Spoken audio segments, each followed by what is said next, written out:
Alors, la situation, je dirais, a radicalement changé depuis le milieu des années 90. Donc il faut savoir que jusque dans les années 90, on était dans une logique de déclin démographique bruxellois. C'est-à-dire Bruxelles perdait des habitants, sa population diminuait, et ce depuis un maximum qu'on peut dater autour de fin des années 60. Donc là, on sort vraiment de 30 ans de baisse de la population. Et puis tout d'un coup, on a un retournement assez fondamental et surtout particulièrement spectaculaire, je dirais, parce qu'en une dizaine d'années, on a récupéré ce maximum de 1968. Et avec un changement aussi assez radical de la composition de la population, c'est-à-dire une population qui s'est très très fortement rajeunie, rajeunie par une présence accrue de jeunes adultes, donc des gens 25-40 ans je dirais, tant issus du reste de la Belgique que du reste du monde. Évidemment, quand on voit ces catégories d'âge-là, entre 20 et 40 ans, ce sont aussi l'âge des parents. Ce sont des parents en puissance. Et donc, qui dit population de jeunes adultes, dit aussi nombre croissant d'enfants dans la population bruxelloise. Et donc, je dirais que là, on a vraiment quelque chose de tout à fait fondamental. On a une augmentation de la population et un rajeunissement spectaculaire de celle-ci. Alors, il y a des acteurs qui ont vu voir venir les choses. Les gens du domaine des crèches, ils se rendaient quand même bien compte que la demande était là, croissante. Aujourd'hui, c'est clairement les directeurs d'écoles maternelles qui se rendent compte des problèmes d'inscription ou de saturation ou d'inquiétude des parents qui se traduisent y compris par des logiques de multi-inscription qui peuvent créer des petites bulles ou des choses comme ça, qui sont des phénomènes évidemment stressants pour les parents. Et donc, qu'est-ce qu'on a finalement? C'est pas tant une explosion, mais c'est qu'une sorte de vague de croissance qui va progressivement se diffuser dans quoi? Dans tout le système scolaire, ou plutôt dans tout le système d'accueil de l'enfance, qu'il soit scolaire ou non scolaire.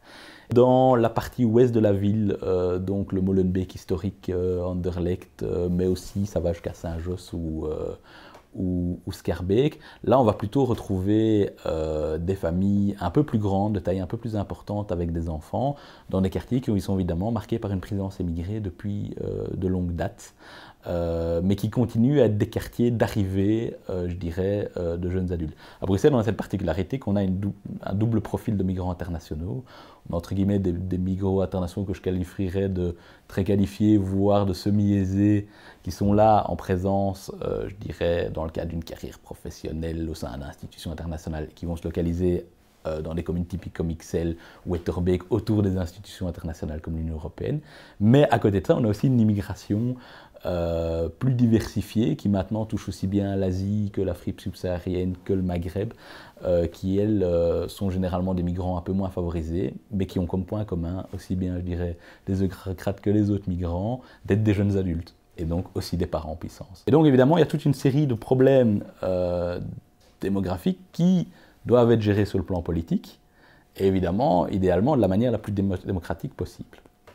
Et donc ça, dans des grandes villes comme Bruxelles, ça peut aller poser certains problèmes, qui sont par exemple ceux de la représentation politique des gens qui vivent sur ce territoire. Dans une ville de migrants, pas toujours européens, donc n'ayant pas toujours le droit de vote, ça peut évidemment poser des questions. Il y a des quartiers où finalement une part faible, voire parfois minime de la population a les moyens d'expression politique au travers du système représentatif tel qu'il est actuel. Et donc les questions comme par exemple le droit de vote sont assez fondamentales. Aujourd'hui, il y a des communes qui ont réussi à construire des écoles en 3 jours.